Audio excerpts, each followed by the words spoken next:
Hapon po, sinalakay ng Bureau of Customs ang ilan pang imbaka ng mga umano'y ipinuslit na bigas. Sunod-sunod ang mga raid kontra smuggling pero puna ng isang senador. Bakit walang nakakasuhan? Nakatutok si Jonathan Andal.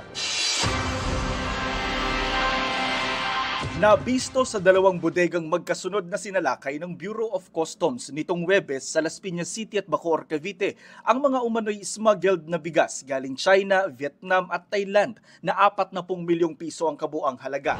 Ang bentahan daw nito 1,320 pesos sa kada kalahating kaban o mahigit 52 pesos per kilo, lagpas sa 41 pesos na regular milled at 45 pesos na well-milled na price cap ng Agriculture Department.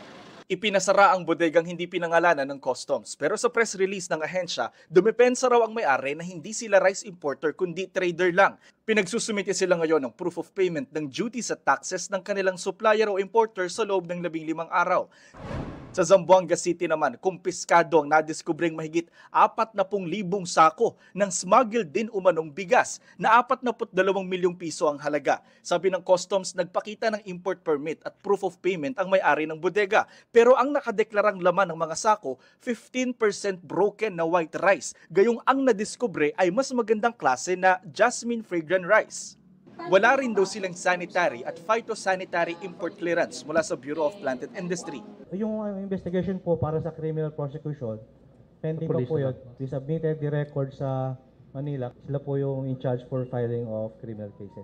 Ang recommendation po, although subject sa approval ni Commissioner and Secretary of Finance, i-donate po yata sa government program.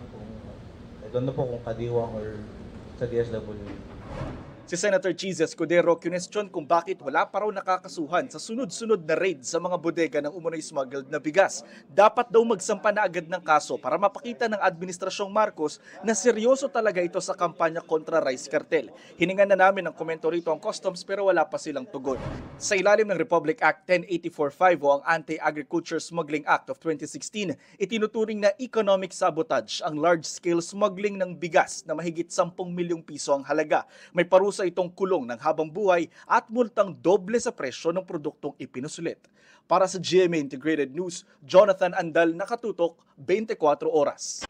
Mga kapuso, patuloy na tumutok sa mga balita. Mag-subscribe sa GMA Integrated News sa YouTube. Sa mga kapuso abroad, samahan nyo kami sa GMA Pinoy TV at sa www.gmanews.tv.